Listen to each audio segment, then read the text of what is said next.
live here, right? Right? I'm never going to bother you again. You're never going to see me there, right? The same token, please don't come here. Please don't ask favors from me. Because we're done. We're done. We're divorced, right?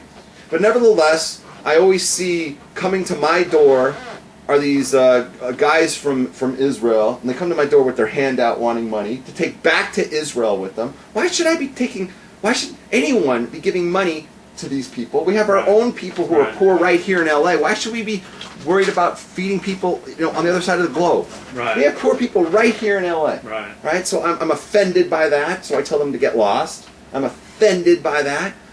But then it was the worst. In 2006, I was a big name on MySpace. I told you about that. Okay, I was a big deal on MySpace. And I had a lot of followers, and war broke out. And Israel got in a fight with Hezbollah and Lebanon. And they all wanted me, to change my profile, make it all about the state of Israel. I'm like, you know what? I have nothing to do with the state of Israel. It's got nothing to do with me. Yeah, what have they ever done for you? What has the state of Israel ever done for you? Now you all come to me. When I was living there, you all treated me like shit. Yeah. Right? And now you come to me and you need a favor from me. Yeah. And you want me to help you out. Well, why didn't you try to be nice to me when I was there? Yeah. And now I'm in position to help you. Well, you know what? You weren't in a position to help me. Yeah. And I'm just going to do exactly what you did for me. Nothing. I owe you nothing. What is the Torah's position on oral sex? Is that asked? No, it's not in the chat room. It's in my head. Well, I mean, I already know the answer, but it just seemed like the right transition. This guy wants to kick my butt. Don't worry about it. Let's talk about Somebody oral wants sex. to kick my butt and he says I'm a fat punk. Is that what he said? Yeah. Who is that? I don't know. Ah. If he gets too outrageous, I'll ban him. But okay. What's oral sex? Yeah. It's my understanding. Well, there's different opinions on this, but do you have a position on oral sex, right? Yeah. It's the Torah position. Okay. Okay. We're talking about between married male and female. Yes, definitely. It's totally forbidden among unmarried.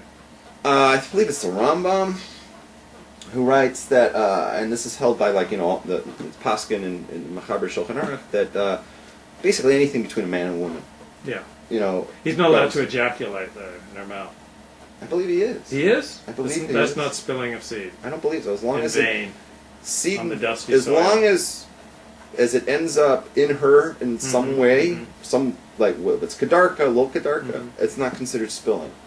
So lo kedarka would be anal or oral. The assumption is that he's going to spill something in there, right?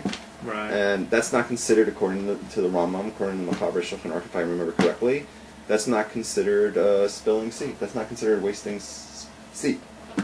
You would agree that every sperm is sacred, every sperm is good. If a sperm gets wasted, God gets quite irate. Every sperm is sacred, every sperm is good. If a sperm is wasted, God gets quite irate. Let the heathen spill theirs on the dusty ground. God will make them pay for each sperm that can't be found. You're losing your audience. That's from Monty Python, The Meaning of Life. You a big Monty Python fan? Not really. I used to watch it when I was in high school or something, but I haven't seen it in years. Why do we need Deuteronomy? Isn't basically everything in the first 4 books? Yeah, Deuteronomy means second time around. Yeah, it's why?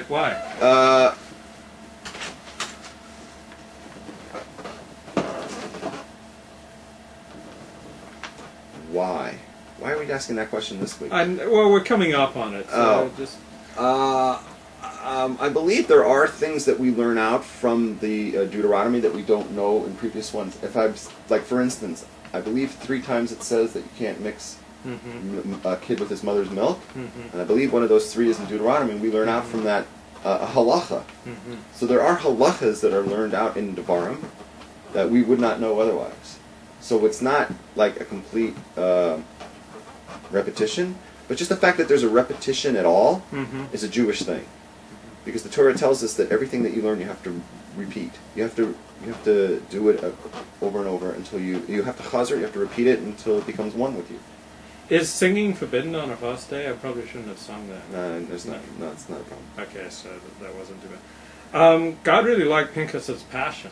Like he said, "You were passionate for me." Like God likes passion. It's not like very buttoned up, and you wouldn't know if you were in a synagogue or a church.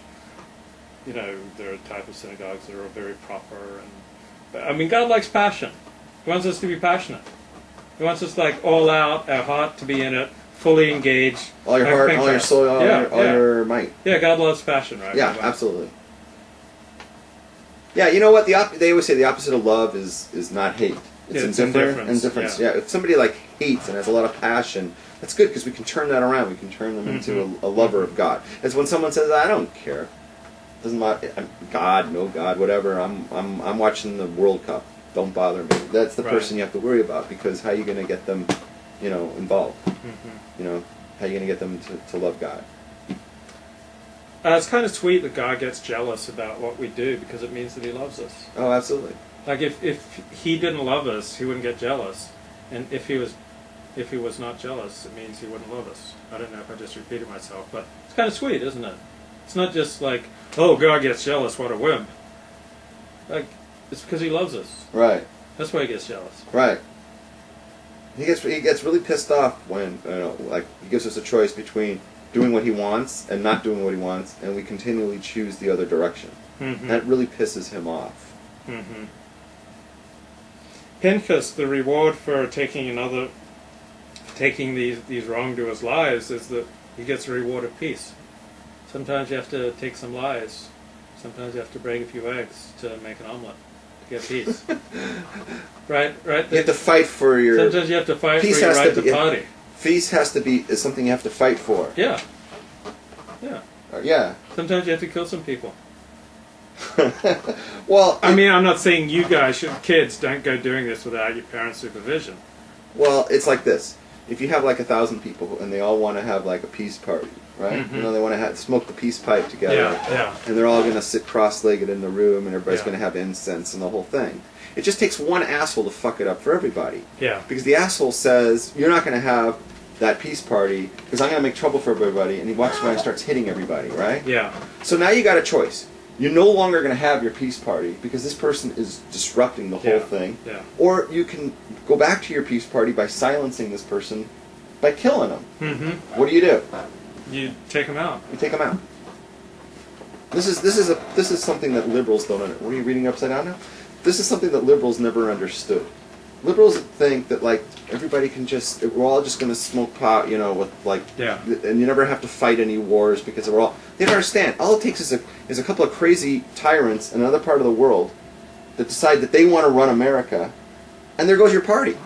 Yeah. So now what are you going to do? We want to just try to smoke pot with these people? You want to just sit cross-legged and hopefully they'll want to join you in your peace thing? You have to take these people out. You have to go find them. You have to snuff them out. And you have to kill them. Because otherwise, you ain't having your peace party, baby. The Outscroll, the Stone Chumash commentary on Numbers, chapter 27, verse 13. As Aaron was surrendering his soul, he told Moses that if he had known the sublimity of death by God's kiss, he would have longed for it much earlier. Do you long for the sublimity of God's kiss? I can't say that I've ever really contemplated that. I was just curious. Okay. Because, I think God's kiss of death may be really sublime, but I can wait. I'm not dying to experience God's kiss of death. Oh, I you know what I've experienced is rather than death is there's the death penalty and then there's life imprisonment.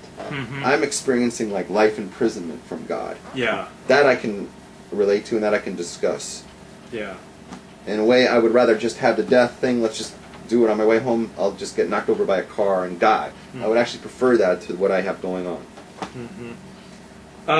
Zimri, he wasn't just giving in to his urges. He was making an ideological public statement by wanting to do it in public with everyone looking on. Non-Jews and non-Orthodox Jews don't get that Judaism makes very rational distinctions between public sins and private sins. It's still a sin if I commit an act of fornication in the hovel. That's a sin. But it's far worse if I go into synagogue and do it on top of Torah scrolls. Well, it takes it to On a whole new. Shabbos morning. It takes a whole new level.